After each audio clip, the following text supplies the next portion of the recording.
comment porter avec le Physio-Carrière 2 un bébé un peu plus grand. Deux possibilités attachées ici, devant, sur la ceinture.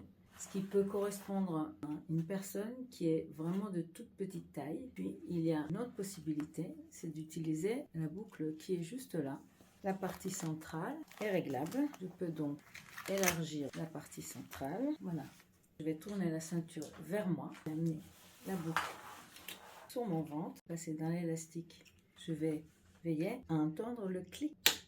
Et donc tourner. Avant même de commencer à prendre bébé, je vais former mes bretelles. Je vais les passer par-dessus mes épaules. Je vais aller les saisir ici.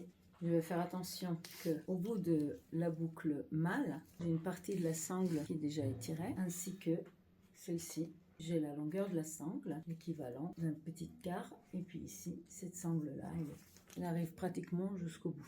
Je vais pré-clipser, pareil, de l'autre côté. Avant chaque installation, c'est de valider que les sangles dorsales sont accessibles, bien placées, de façon vraiment égale. Elles sont à la même hauteur. Et quand je m'habille, j'arrive à les atteindre derrière mon dos. Ce que j'aime faire avant d'installer bébé, c'est de pouvoir éventuellement ouvrir le clapet. Il a la fonction aussi de non seulement être un système de ventilation et d'aération, mais aussi elle me permettra de voir le bébé à travers le filet et de voir la qualité de son assise à l'intérieur. J'attrape le petit clapet avec des élastiques et ici j'ai la tétière qui pourra me servir comme cale-tête quand le bébé dort. J'ai un petit coussinet matelassé qui donne un peu plus de longueur quand le bébé est plus grand. Je vais donc aller chercher le bébé. Pour un bébé qui est plus grand, nous allons le mettre dans un assise large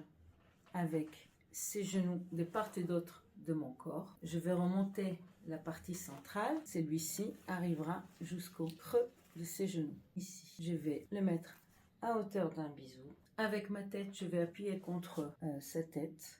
Ma main va rester au niveau de sa base. Puis je vais rentrer ma main ici et je vais tirer le porte-bébé sur son dos. Et je vais m'habiller avec une bretelle. Avec l'autre bretelle, je peux d'ores et déjà regarder qu'il soit posé avec vraiment son dos qui touche vraiment le tissu, le filet. Pour pouvoir atteindre ma boucle derrière ma tête, une main qui tient le bébé, puis l'autre qui va aller chercher la boucle. L'autre main va clipser dans mon dos. Je peux pousser ici la sangle, la glissière un peu plus bas, en tirant et en ajustant mes bretelles, donc vers le bas et vers l'avant. Ma sangle dorsale va se retrouver entre mes omoplates. Si je réalise que ma sangle, par exemple, elle est trop lâche, que j'ai envie de serrer un peu, rien ne m'empêche de donner encore du mou. Je tiens le bébé, je donne du mou dans ma bretelle et très facilement, je vais saisir ma sangle, je vais la serrer davantage, je vais soutenir le bébé, tirer la bretelle vers le dos, je vais la tirer vers le sol et vers l'avant. Et je vais faire la même chose de l'autre côté.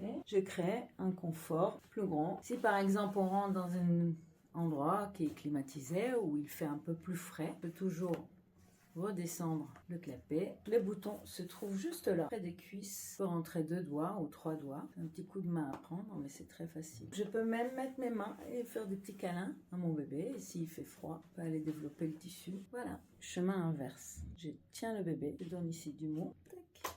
En relâchant le mou, la sangle dorsale devient très accessible. Je vais donc la déclipser tout en maintenant le bébé. Et j'enlève le porte-bébé. Voilà.